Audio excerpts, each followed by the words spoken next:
संस्कृताय अहम वर्षा भवताम सर्वेषां हार्दिक स्वागतम एवं अभिनंदनम करोमि। तो आज हम आपको कारक तथा विभक्ति पढ़ाएंगे, जो इस प्रकार है। देखिए, कारक की परिभाषा: साक्षात क्रियान्वितम कारकत्वम, अर्थात क्रिया के साथ सीधा संबंध रखने वाले शब्दों को ही हम कारक कहते हैं। ठीक है।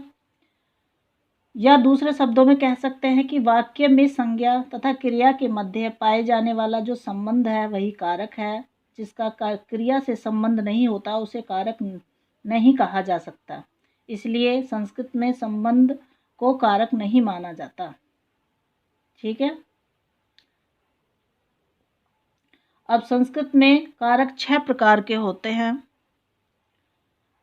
जिसको हम क्या कह सकते हैं? कर्ता कर्म च कर्णम संप्रदानम तथैव च अपादानाधिकरण कर्णम चेत्याहु का कारकानि षष्ठः। कारकानि षष्ठः। अब देखिए, कारक किन किन शब्दों से मिलकर बना है।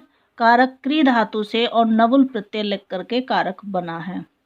नवुल में लशक तदिक से ल की इत संज्ञा हो जाती है और चुटू से अण की संज्ञा होती है, वू बचता है, और वू से अक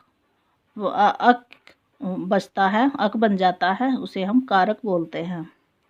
क्रियाम करोति इति कारकम, क्रिया को करने वाला कारक है। फिर एक है क्रियान्युक्तम कारकत्वम, क्रिया के साथ जो सीधा संबंध अन्वय उसे कारक कहते हैं। और क्रियान्वितम कारकत्वम, क्रिया का जो जनक होता है वह कारक होता है। ठीक है। हिंदी में ये इसकी परिभाषा है और ये इसकी परिभाषा है। ठीक है। कारक 6 प्रकार के होते हैं: कर्ता, कर्म, करण, संप्रदान, अपादान, अधिकरण। ठीक है। कर्ता कर्म च कर्णम संप्रदानम तथैव च अपादानाधिकरणे इत्याहु कारकानि षडः। ठीक है। तो कितने हैं? 6 प्रकार के हुए। समझ में आया आपको इतने? अब ये देखिए, कारकों एवं विभक्तियों को परस्पर घनिष्ठ संबंध है, जिसे इस तालिका के द्वारा प्रदर्शित किया गया है। ये प्रथमा विभक्ति है। प्रथमा कर्ता ने द्वितीय कर्म को तृतीय करण से, चतुर्थी संप्रदान के लिए, पंचमी अपादान से अलग, षष्ठी संबंध का की के रा री रे और सप्तमी अधिकरण में पर है। अब देखिए, उक्त कर्ता के साथ प्रथमा होती है। उक्त, जहां पर भी आपको उक्त दिखाई दे वहां पर प्रथमा हो जाती है। ठीक है। और अनुक्त के साथ तृतीया, कर्ता में तृतीया होती है अनुक्त के साथ। ठीक है। जहां पर उक्त हो, उक्त के साथ कर्ता में प्रथमा होती है। तो आपको ये समझ में आया? नेक्स्ट, प्रथम देखिए प्रथमा विभक्ति। इसमें स्वतंत्र कर्ता अर्थात किसी भी क्रिया को स्वतंत्रता पूर्वक करने वाले को कर्ता कहते हैं। क्रिया करने में जिसकी स्वतंत्रता मानी जाए वही कर्ता होता है। यह सूत्र कृत संज्ञा करने वाला संज्ञा सूत्र है, स्वतंत्र कर्ता। ठीक है। जैसे लवकुश ने चोर को पकड़ा, तो कहीं लवकुश ने, इसका चिन्ह ने होता है, प्रथमा विभक्ति में ने होता है। और जैसे लवकुश ने चोर को पकड़ा, कहीं कहीं पर इस चिन्ह का लोप भी हो जाता है। यथा नीतू खाना खाती है। संस्कृत में कर्ता के 3 पुरुष होते हैं: प्रथम पुरुष, मध्यम पुरुष और उत्तम पुरुष। ठीक है। और 3 ही लिंग होते हैं: पुल्लिंग, स्त्रीलिंग और नपुंसकलिंग। वाक्य में कर्ता की स्थिति के अनुसार संस्कृत में वाक्य 3 प्रकार के होते हैं। ठीक है। सर्वप्रथम कृतवाच्य। कृतवाच्य में है, जैसे कृतवाच्य में है मोहने पुस्तकम पठति, मोहने पुस्तकम पठति, या अंजू पठति, अंजू पठति, या मोहने पुस्तकम पठति। तो वाक्य में कर्ता की प्रधानता होती है। कृतवाच्य में कर्ता की प्रधानता होती है और उसमें सदैव प्रथमा विभक्ति होती है। कृतवाच्य में कर्ता की क्या होती है, कर्ता प्रधान होता है, कर्ता की प्रधानता होती है, और जो प्रधान होता है उसमें ही प्रथमा विभक्ति लगती है। अब इसी प्रकार हमारा क्रमवाच्य हुआ। तो क्रमवाच्य में वाक्य में कर्म की प्रधानता होती है। इसमें तो किस में प्रधानता होती है, चलो इसको हम लिख देते हैं। कृतवाच्य में वाक्य में कर्ता की प्रधानता होती है, कर्ता की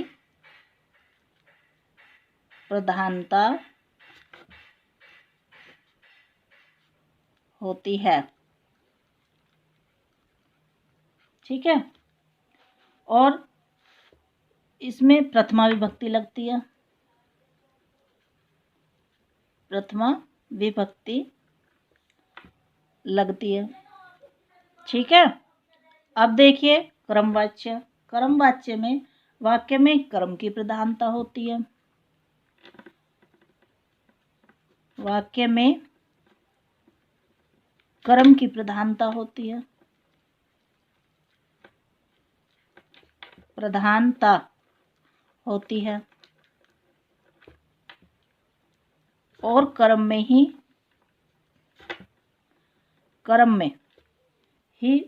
प्रथमा विभक्ति लगती है, प्रथमा विभक्ति लगती है।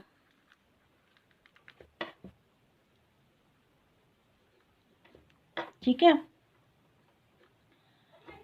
और विभक्ति तथा कर्ता में सदैव तृतीय विभक्ति होती है।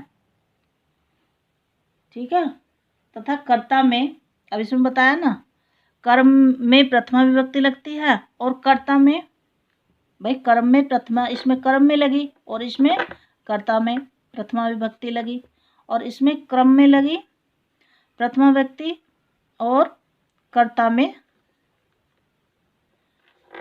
क्या लगी, कर्ता और क्रिया में, कर्ता में और क्रिया में तृतीया विभक्ति लगती है, तृतीया विभक्ति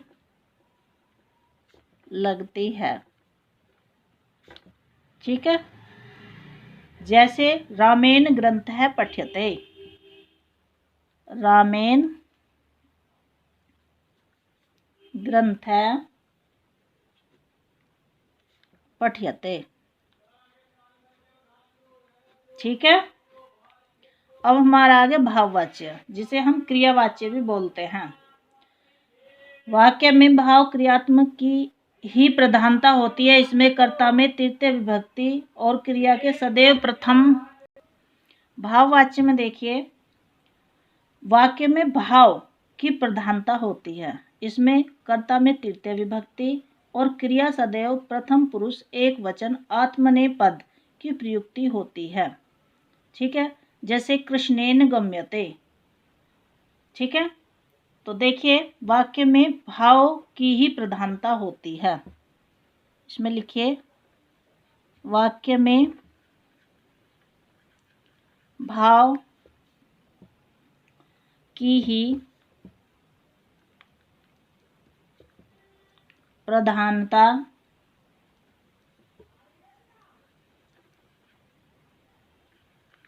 वाक्य में प्रधानता होती है।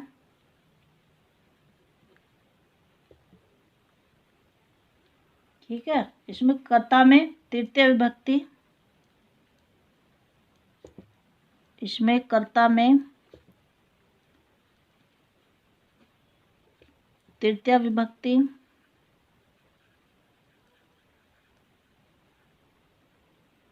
और क्रिया सदैव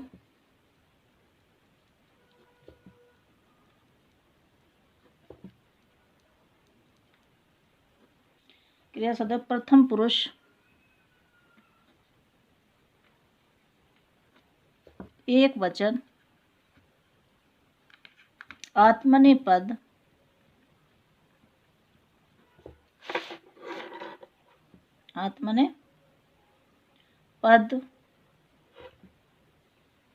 की प्रयुक्ति होती है।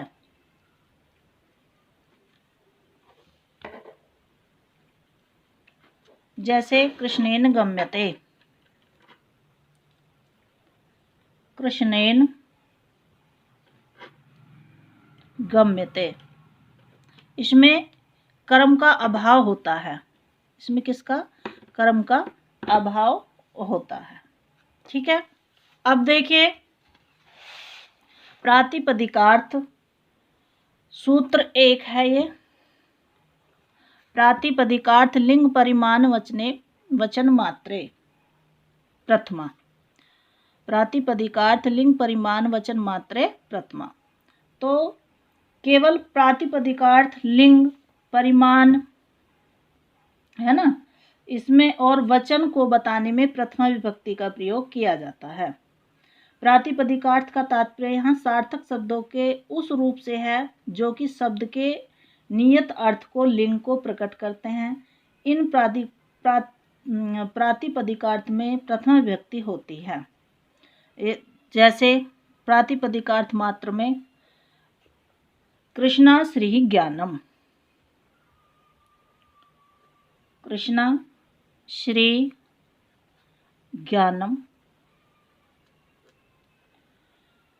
इसमें प्रथमा विभक्ति लगाकर कृष्ण है, श्री ही और ज्ञानम शब्द बनते हैं। ठीक। अब देखिए लिंग मात्र के आधिक्य में, लिंग मात्र के आधिक्य में तटः, तटी और तटम। ठीक है। अब इसमें क्या है, जिन शब्दों का लिंग नियत नहीं होता बल्कि प्रयोग के अनुसार उनका लिंग परिवर्तित होता रहता है, ऐसे शब्दों में किसी लिंग विशेष को जब प्रदर्शित किया जाता है तो उसमें प्रथमा विभक्ति होती है। ठीक है। किंतु कभी कभी पुल्लिंग है, कभी कभी स्त्रीलिंग और कभी नपुंसकलिंग, शब्द तो एक ही होता है ना। ऐसे शब्दों में लिंग विशेष को प्रदर्शित किया जाता है, उसमें प्रथमा विभक्ति होती है। या तो यहाँ पर शब्द एक ही है, तट है, नदी। ठीक है, तट किनारा, तट है, तटी, तटम। तो कभी तो ये क्या हो जाता है, पुल्लिंग, कभी स्त्रीलिंग और कभी नपुंसकलिंग। ठीक है। अब परिमाण मात्र के आधिक्य में, जब परिमाणवाचक अव्यय शब्द का अर्थ का मापे जाने वाले अर्थ के साथ अभेद संबंध प्रकट किया जाता है तब प्रथमा विभक्ति का प्रयोग किया जाता है। जैसे द्रोणो व्रीहि, जैसे द्रोणो व्रीहि। ठीक। अब यहाँ द्रोण का अर्थ परिमाण है, द्रोण का अर्थ क्या है, परिमाण है। हाँ, और व्रीहि पद वह पदार्थ है जिसको मापा गया है ना।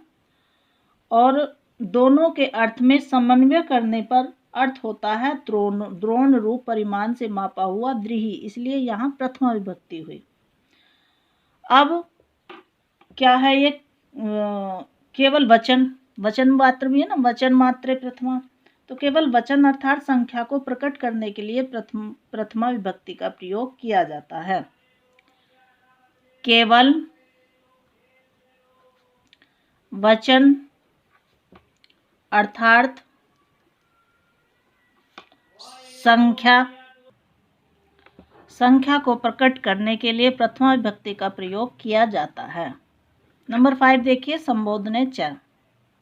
सूत्र से संबोधन में प्रथमा विभक्ति होती है, जैसे भो संजय अत्र तिष्ठ। तो यहाँ जहाँ पर संबोधन है, संबोधन में प्रथमा विभक्ति होती है। अब अव्यय के साथ और किसी के नाम को बताने में प्रथमा विभक्ति होती है, जैसे सुभाष चंद्र बोस, नेताजी इति प्रसिद्ध है अस्ति। ठीक है। तो केवल वचन अर्थात संख्या को प्रकट करने के लिए प्रथमा विभक्ति का प्रयोग होता है। संबोधन में भी प्रथमा विभक्ति का प्रयोग होता है, और अव्यय के साथ और किसी के नाम को बताने में प्रथमा विभक्ति ही होती है। तो आज आपने प्रथमा विभक्ति का अध्ययन किया और मैं आशा करती हूँ कि आपको काफ़ी अच्छी तरीके से समझ में आ गया होगा, और 2-3 बार वीडियो देखने से आपको यह और अच्छी तरीके से समझ में आ जाएगा। इसी के साथ मैं अपनी वाणी को विराम देना चाहती हूँ। नमः संस्कृताय। धन्यवाद।